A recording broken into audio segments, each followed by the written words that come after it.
થોડા ઘણા દિવસો ગયા, યુધિષ્ઠિર મહારાજને અપશુકનો થવા લાગ્યા.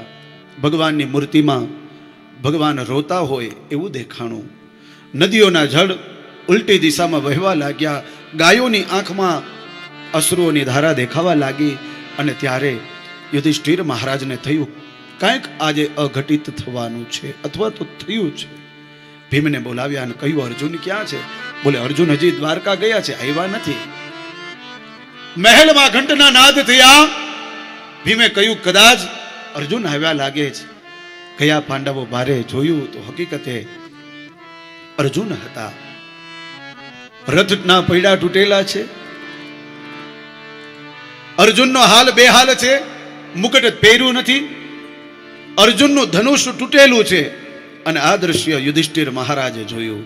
અર્જુન પાસે ગયા અને કહ્યું, અર્જુન આવી તારી હાલત? અને અર્જુને કહ્યું, વંચિતોહમ મહારાજ હરિણા બંધુરૂપિણા યેન મે પવૃતમ તેજો દેવ વિશ્વાપનમ મહત. વંચિતોહમ મહારાજ.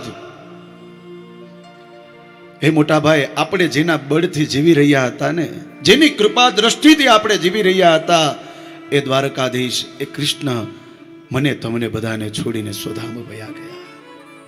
એ મોટા ભાઈ, મને એમ હતું કે આ જે યુદ્ધ થયું એ યુદ્ધ મેં મારા બળથી, મારી શક્તિથી મેં જીત્યું છે. પણ આજે મને ખબર પડી ગઈ એ મારી શક્તિ નથી, એ કૃષ્ણની કૃપા હતી. મારા વાલા, આ ખબર આપણને પહેલે પડવી જોઈએ કે જે કાંઈ પણ આપણે જાહો જલાલી છે ને, એ કૃષ્ણની કૃપાથી છે. પછી ખબર પડે એનું શું મહત્વ છે. જે કાંઈ પણ આપણે આનંદ કરીએ છીએ ને, એ પ્રભુની કૃપાથી કરીએ છીએ, એની દયાથી કરીએ છીએ. અર્જુનને ખબર પડી ગઈ. અર્જુને કીધું, મોટા ભાઈ, મને એમ હતું કે મારા પાસે ધનુષ છે, મારા પાસે શક્તિ છે, આ બધા કૌરવોને મેં માર્યા અને યુદ્ધ મારા બળથી જીત્યો. પણ મોટા ભાઈ, જ્યારે હું દ્વારકાથી હસ્તિનાપુર તરફ આવી રહ્યો હતો, ત્યારે સામાન્ય એવા કાબાઓએ મને લૂંટી લીધો. અને આજે મને સમજાણું, સમય સમય બલવાન હે, નહીં પુરુષ બલવાન. અને કાબે અર્જુન લૂંટ્યો, વહી ધનુષ વહી બાણ. એ જ ધનુષ છે, એ જ બાણ છે, ને એ જ અર્જુન છે. કાંઈ ન ચાલ્યું.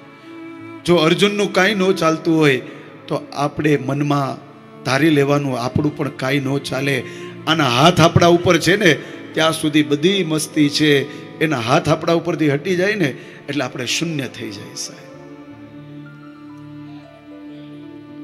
એ પ્રભુની કૃપા છે મારા વાલા. તો એની કૃપા દ્રષ્ટિને આપણે સમજવાનું છે.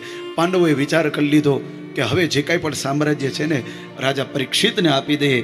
બધું જ પરીક્ષિતને આપી અને બધા પાંડવો, દ્રૌપદી સ્વર્ગારોહણમાં જાય છે હાડ કાઢવા માટે.